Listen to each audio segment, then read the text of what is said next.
sebentar. Kurang lebih katanya 15 sampai setengah jam seperti itu. Monggo waktu dan tempat kami persilahkan untuk Pak Yuni, silakan. Izin share screen, Prof. Mungkin Pak Made. Terima kasih. Assalamualaikum warahmatullahi wabarakatuh. Alhamdulillahirabbil alamin. Waalaikumsalam warahmatullahi wabarakatuh. Rabbi shrah li sadri wa yassir li amri wahlul 'uqdatam min lisani yafqahu qawli.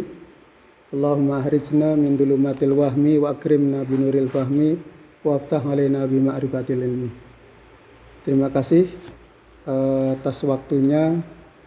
Saya sangat senang sekali untuk mendiskusikan isu-isu ini karena itu adalah bagian dari perjuangan yang harus kita wujudkan dalam kehidupan sosial kita, di mana fikih difabel ini sudah lama, terakhir itu di Munas Musyawarah Tarjih Nasional tahun 2020 yang diselenggarakan secara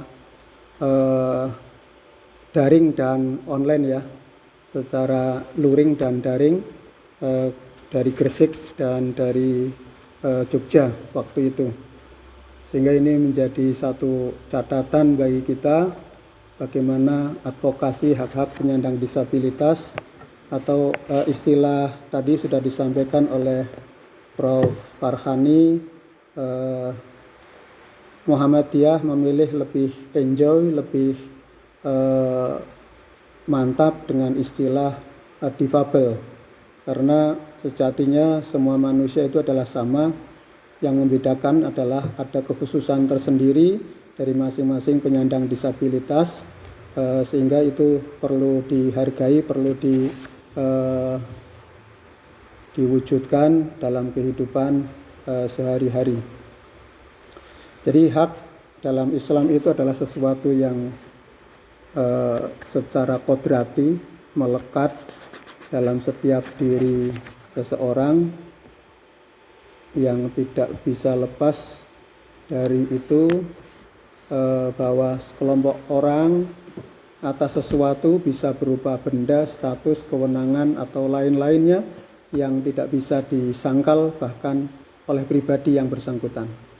Jadi ketika kita membicarakan tentang hak-hak difabel, maka di situ adalah hak yang melekat, hak yang ada pada setiap diri penyandang disabilitas, sama dengan kita juga mempunyai hak. Mungkin tadi Prof.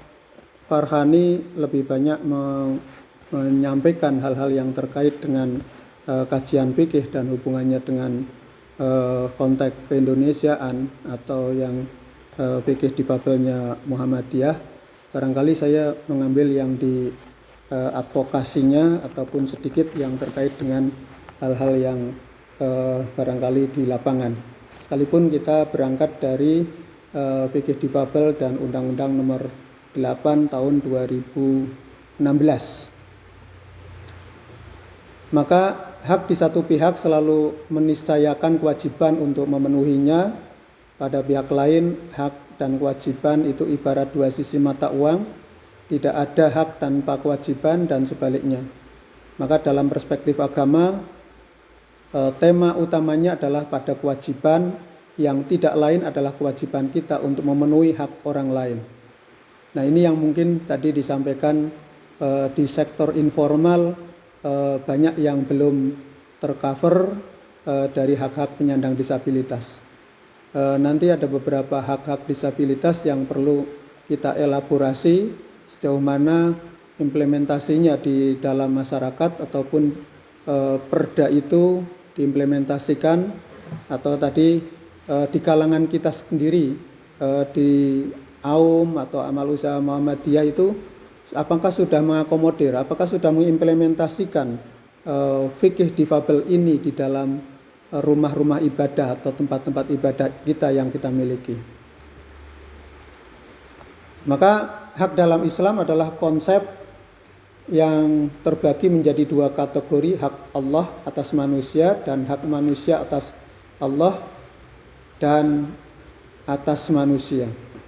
Jadi substansi hak Allah atas manusia dan hak manusia atas Allah diterangkan dalam sebuah hadis ketika Muaz radhiyallahu an berkata, suatu ketika saya dibonceng Rasulullah di atas keledai yang diberi nama Ulfair.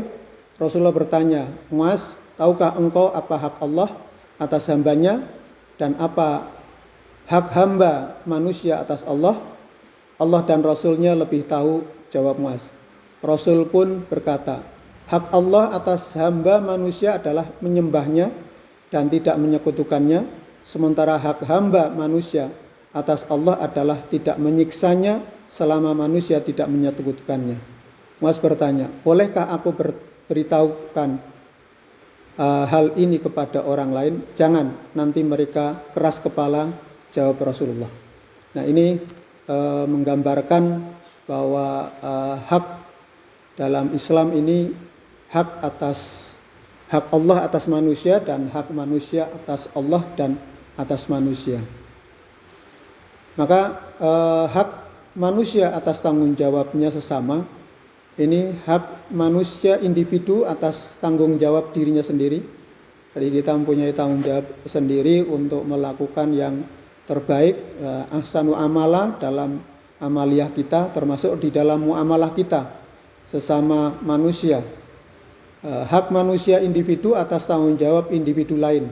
Ini tadi adalah suatu kepedulian kepada yang lain, kepada masyarakat, juga termasuk kepada penyandang disabilitas, penyandang difabel ya.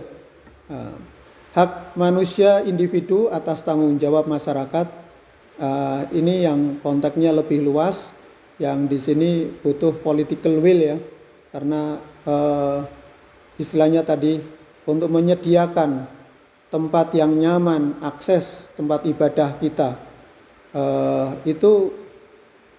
itu adalah tanggung jawab bersama masyarakat, tanggung jawab masyarakat. Dalam hal ini adalah kehadiran pemerintah melalui regulasi yang ada dan bisa terimplementasikan. Maka banyak catatan hak-hak asasi manusia difabel yang belum tercover di sini.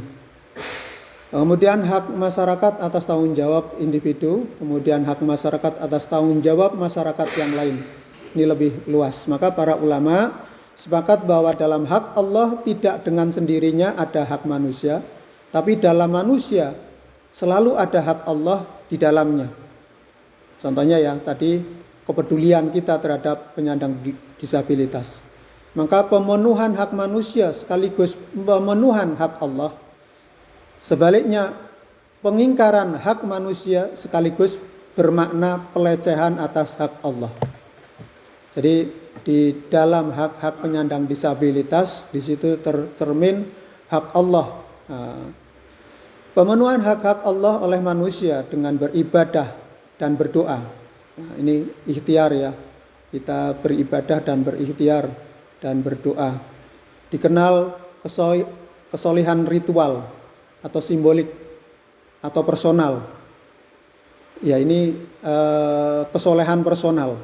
Jadi orang tekun beribadah, berdoa, ini lebih kepada personal.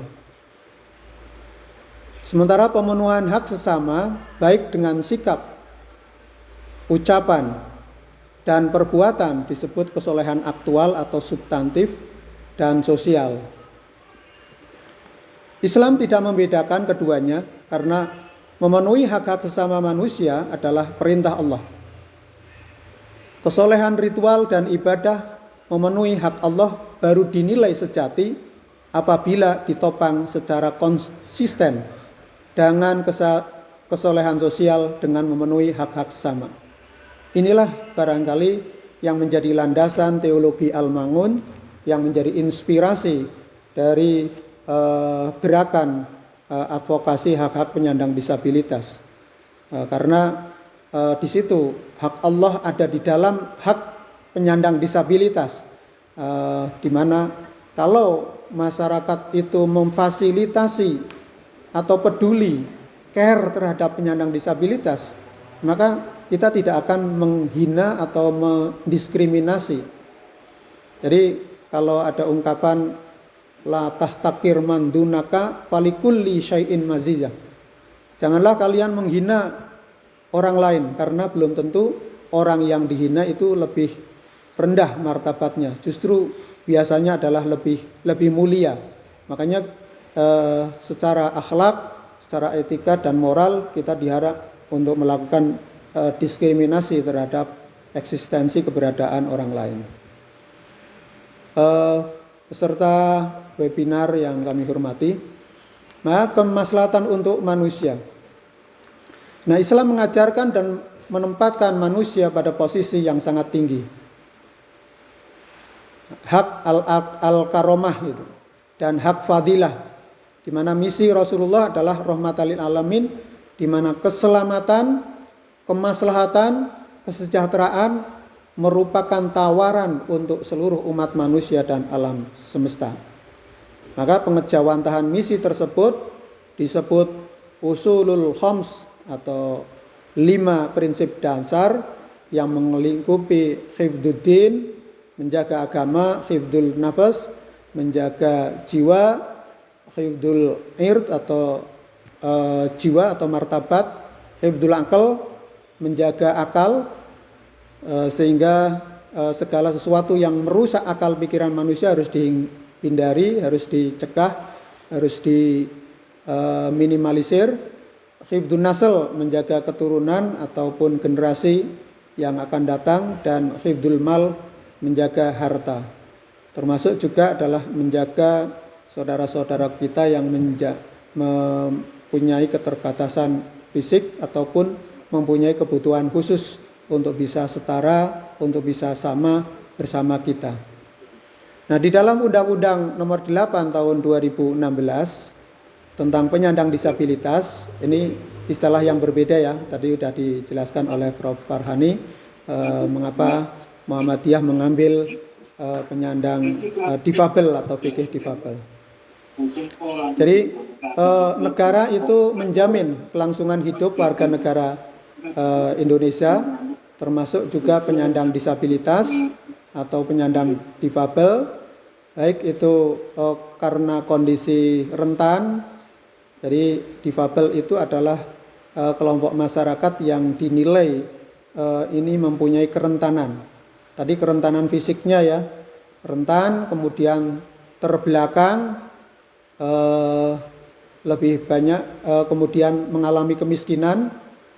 Karena kalau tidak difasilitasi, ini berarti terjadi suatu diskriminasi. Kemudian pembatasan, hambatan, kesulitan, maka perlu adanya suatu perjuangan, kemudian menghilangkan diskriminasi dan memenuhi hak-haknya.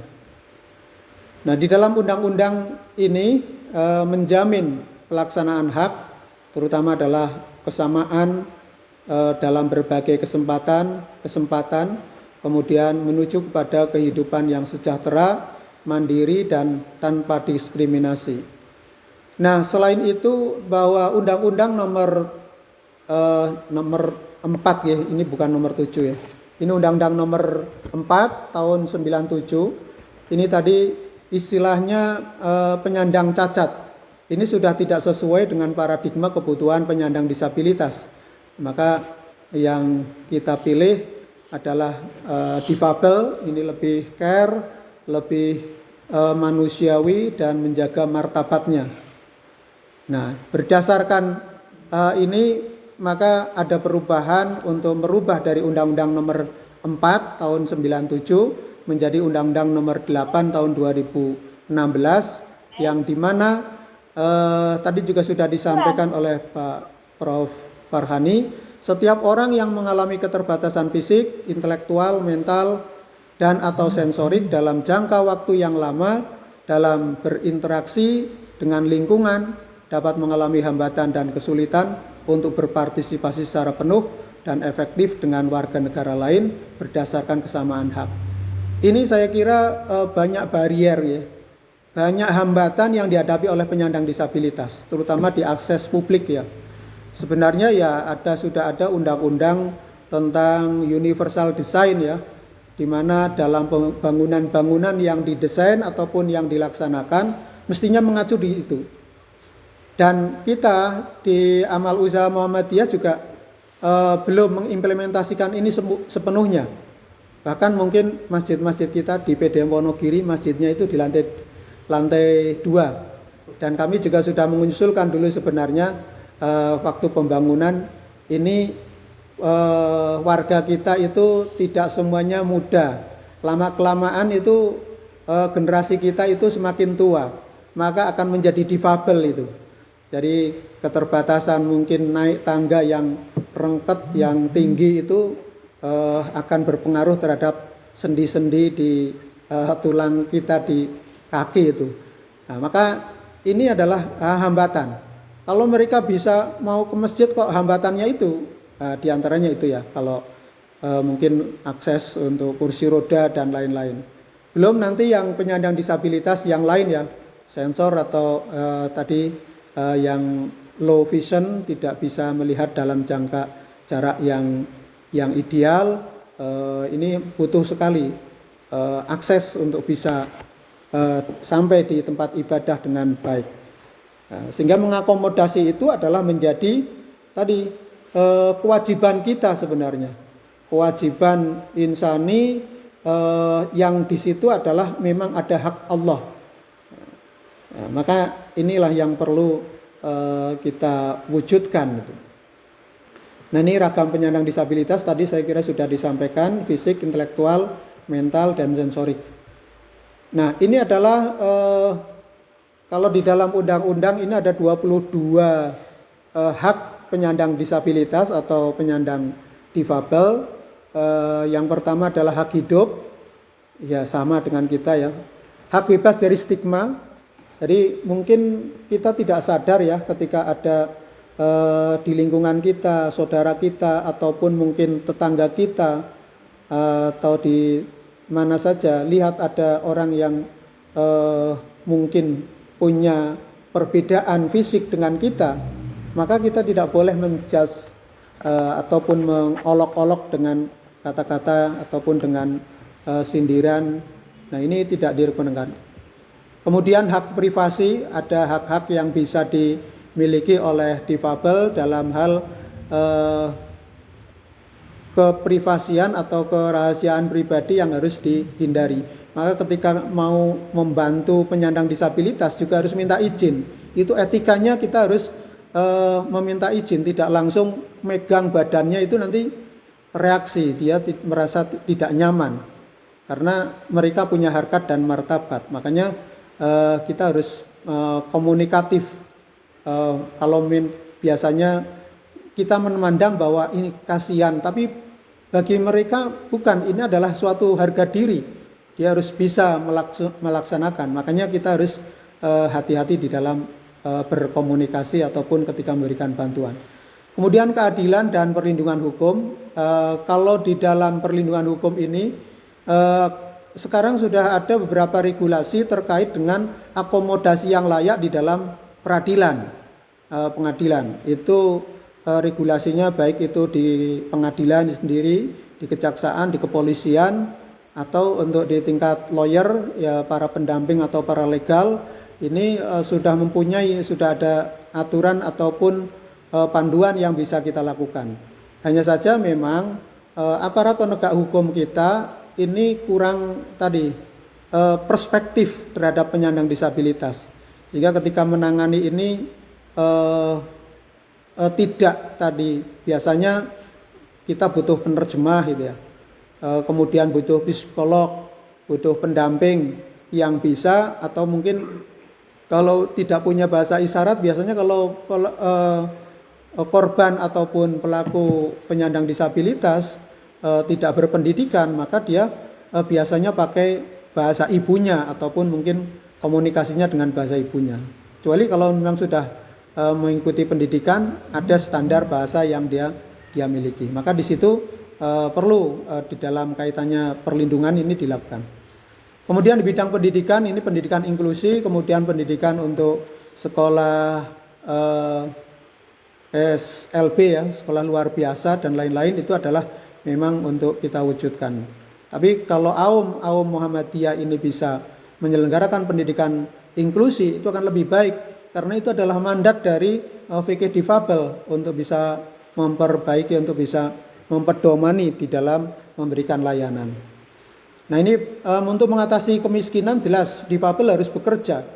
Kalau tidak mendapatkan kesempatan untuk bekerja itu sangat kesulitan.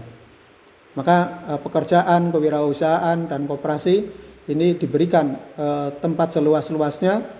Bahkan di Undang-Undang Nomor 8 Tahun 2016 ini difabel itu mendapatkan hak setiap 100 tenaga kerja itu 1 difabel untuk perusahaan swasta. Kemudian kalau PNS itu dua orang itu. Jadi yang masih belum secara optimal, belum muncul, perlu dikawal untuk diadvokasi.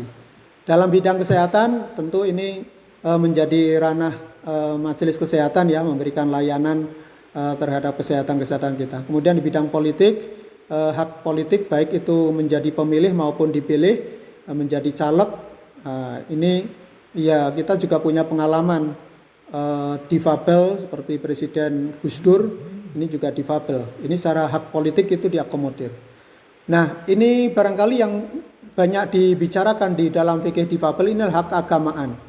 Hak keagamaan sama difabel itu adalah mukallaf yang wajib, yang mempunyai kewajiban untuk melakukan ibadah, melakukan muamalah secara baik menurut ketentuan syariat agama Islam.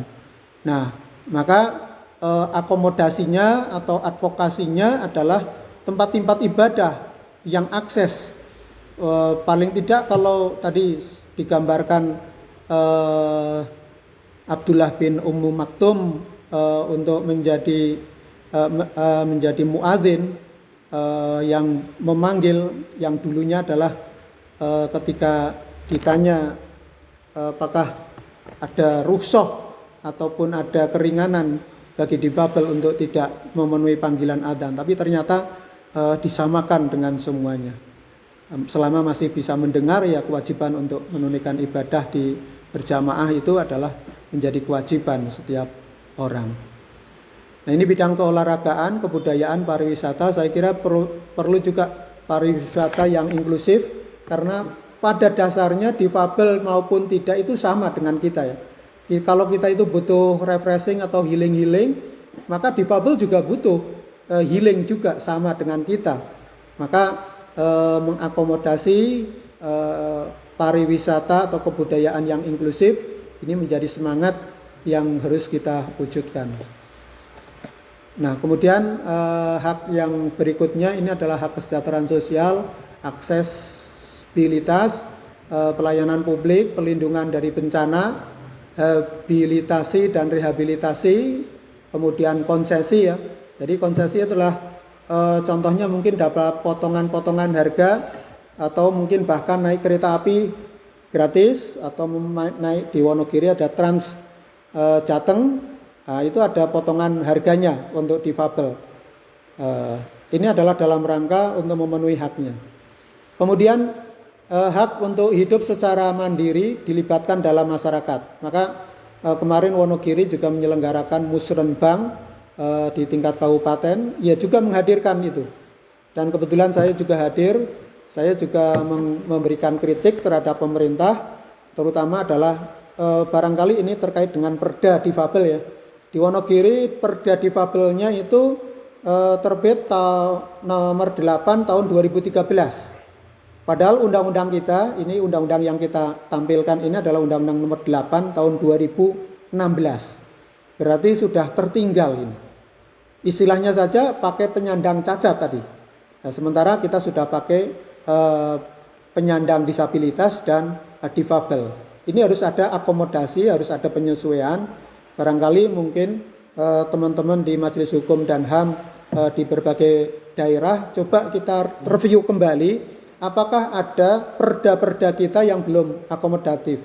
Kalau di Solo sudah, Klaten sudah, kelihatannya Solo Raya itu, tapi saya belum melihat apakah di Sragen Karanganyar dan Boyolali itu sudah terbaru. Sukoharjo kelihatannya sudah, hanya Wonogiri ini 2013. Nah, tentunya tadi semangatnya kita juga nanti kalau kita diberi kesempatan untuk membuat naskah akademik, mungkin kita bisa memasukkan nilai-nilai yang berasal dari fikih difabel untuk bisa menjadi masukan dan bisa kita kawal untuk penyempurnaannya. Kemudian tadi berkreasi ya, komunikasi dan memperoleh informasi, tentu sama ya. Berpindah tempat dan kewarganegaraan, bebas dari tindakan diskriminasi, penelantaran, penyiksaan, dan eksploitasi. Nah, ini memang ada sebagian yang masyarakat kita yang masih tadi mendiskriminasi atau menaruh keluarganya yang difabel itu di rumah, tidak dikeluarkan atau tidak dibawa ke ruang publik. Mestinya ini harus dikenalkan, bisa berinteraksi dengan yang lain, karena ini adalah hak. Nah, ini memang dibutuhkan suatu kesiapan mental dari keluarga ya, untuk mengakui kenyataan yang ada, dan lingkungan itulah yang harus inklusif, lingkungan itu yang harus mendukung ataupun menyediakan fasilitas yang mereka bisa eksis ataupun mereka bisa beraktivitas di luar rumah. Nah, ini terkait dengan perempuan, ini yang hak yang keempat dari 24 hak. Ini terkait perempuan, itu hak atas kesehatan reproduksi. Biasanya difabel perempuan itu ada upaya dihilangkan ataupun hak reproduksinya itu dikebiri. Nah, ini padahal hak asasi yang melekat ya, yang tidak boleh.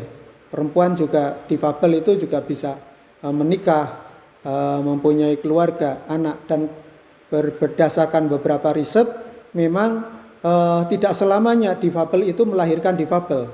Sudah banyak difabel melahirkan orang-orang yang fi ahsani takwim ya, semuanya tidak mewarisi disabilitas dari orang tuanya. Kemudian merencanakan atau menolak penggunaan alat kontrasepsi. Ini artinya diberikan kebebasan dia menggunakan atau tidak alat kontrasepsi. Kemudian mendapatkan perlindungan lebih dari perkosaan, diskriminasi berlapis. Ya, ini selama ini tadi sudah rentan menjadi objek atau menjadi korban dari diskriminasi atau kejahatan seksual.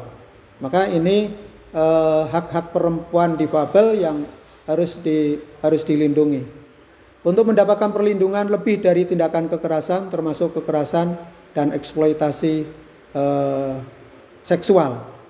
Nah, inilah beberapa hak yang perlu kita perhatikan, yang perlu kita lindungi, yang perlu kita advokasi dari perda-perda yang ada, karena turunan dari Undang-Undang nomor 8 tahun 2016 ini masuknya adalah di perda-perda di daerah-daerah yang barangkali kita perlu mereview apakah di 35 kabupaten kota di Jawa Tengah sudah ada